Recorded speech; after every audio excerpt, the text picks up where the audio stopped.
So, we want music theory to give us the structure to work within.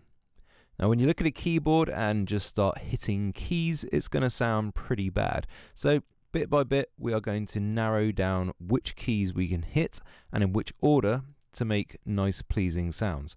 So, the first part of that structure, the very foundation that all our melodies are going to be built on, is the scale.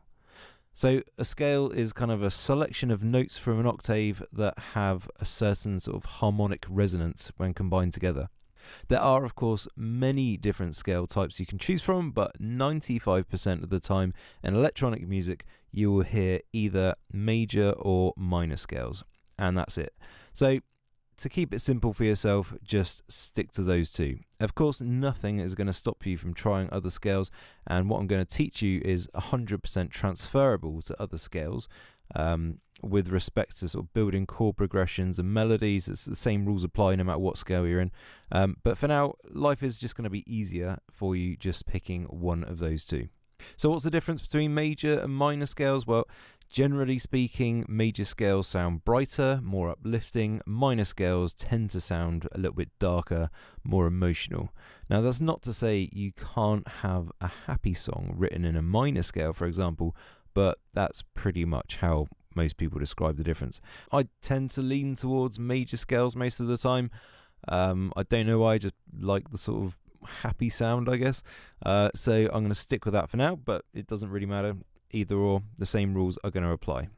So here I am in my DAW. I've got a basic beat and I want to start writing a killer chord structure and melody. So first off, how do you pick the right note for the scale to start with? And this note, by the way, the very first note that everything is built on is called the tonic. So in the case, you call a scale like C major or C minor, G major, whatever, that G or C, that is the tonic, the very first note. Now, I've already decided to go with the major, so it's just a case of whether it's C, E, D, and onwards. So there are a couple of things to consider when picking a note for the scale, but really don't get hung up on this step.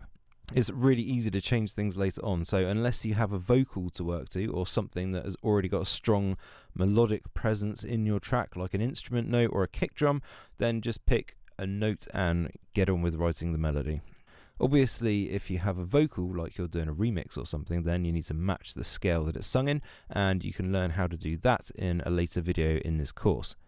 And so, in this particular track, I have a kick drum. So, I'm going to use that to give me the tonic, the starting note of my major scale. And this is going to save me any problems later on in the mixing stage, as I know for sure that my kick is going to be in key with the rest of the track. Now, that's not essential, but it can save you time and problems later on. So in order to find what key the kick is in, I need to use like a spectrum analyzer, or I can do it with an EQ, but they're not really super accurate when it comes to telling you exactly what key something in. I will show you that in a second, but I use this scope. Okay, this is just a Vengeance plugin. I think it came free actually when I bought a bundle with them, but anyway, it's just a spectrum analyzer, and you'll notice as the kick hits, this sort of area here sort of comes in first. That's like the high end, the attack of the kick, the very first bit, and then this tail, which sort of tends to come in slightly later than this first lot. That's the sub part of the kick, and that's the part of the kick, mainly this sort of the highest low peak. That's what you want to be tuning your track to, or that's the bit of the kick that you've got to tune to your track if you're tuning your kick, doing it the other way around. So this way sort of just saves you having to do that later on. So all I'm doing, obviously you see that little black box next to my cursor, that's just giving me information there, decibel information. It's also telling me what the frequency is, and the frequency next to that is it says G, so I know that's G. If I keep going up, it would be G sharp, and then A sharp, and so on. So if I hold that sort of right in the middle of the peak about there, that's G, so I know that the sub part of my kick is, the note of it is G. And now I can just go, sure, okay, great, so I know it's G, I want a major, I know my scale's going to be G major, simples. Now, just so you can see what that looks like just with another sort of EQ plugin, which is slightly more common. So, I mean, this is Cubase's EQ plugin, but it's very much like FabFilter Pro Q2. And you can see here it's got all these keys down the bottom, which just represent the frequencies, just like that spectrum analyzer. But you can see that the sort of curve there just isn't quite as prominent with the as with the spectrum analyzer. So it's just a little bit harder to get, but that's fine. So you can see again there, that is, and you can see just there, oh, well, it's moved, but that little grey and white box is telling me the frequency range there. So if I get that right in the middle of the peak, so yeah, again, it's just telling me that's G basically, but it's just slightly harder to tell on an EQ. So, okay, now I know that I'm going to be using G major, so I need to find out which notes are in G major, so I know exactly which notes I can use. So, of course, let's go to the all-powerful, all-knowing Google and type in notes in G major scale.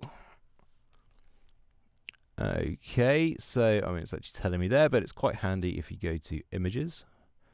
And then you usually get these ones from musictheory.com, which are pretty good, and actually just shows you on the keyboard exactly which keys you can use, and it's got it for all of the scales. So that's quite handy, and I can just make that a wee bit smaller, and then if I want I can just stick it somewhere else on my screen or just have it behind so I can just use that as a reference if I need to. So basically, I mean, I don't even need that, it's just telling me it's basically all the white keys apart from F, which is F sharp in that case. Okay, so that's pretty simple. All the white keys from G upwards. Okay, so I'm going to go into my DAW now. And this is a handy little trick if you've got MIDI and you've got to remember which scale notes you've got and you can't have the scale picture sort of displayed anywhere. So I'm just going to go into my MIDI bit here. And okay, so obviously I've found C, okay, so it's left of the two black notes, and I go C, D, E, F, G, so I know that's G. So now my first note is G, and let's turn snap on.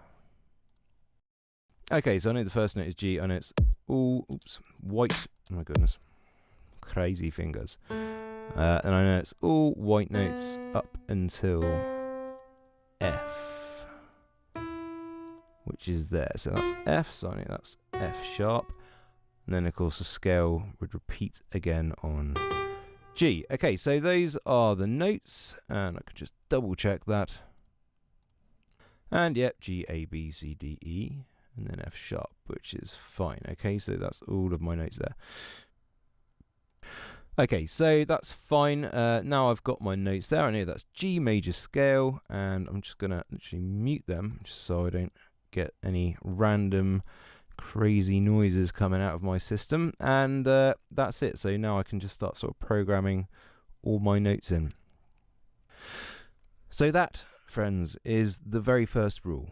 Pick a scale and don't use any notes outside of that scale. Now, just a little caveat in there, because I know obviously some of you probably will know that you can, on occasion, in very specific circumstances, actually get away with using notes outside of the scale, okay? But seriously, just for anybody who's starting, just don't even worry about that. It's not really something you can do that often. Sometimes it will just, happen and it'll work, or whatever. But why right at the beginning, you don't even need to worry about it. So just stick to the notes that are in the scale, and you'll be able to write killer melodies, no problem.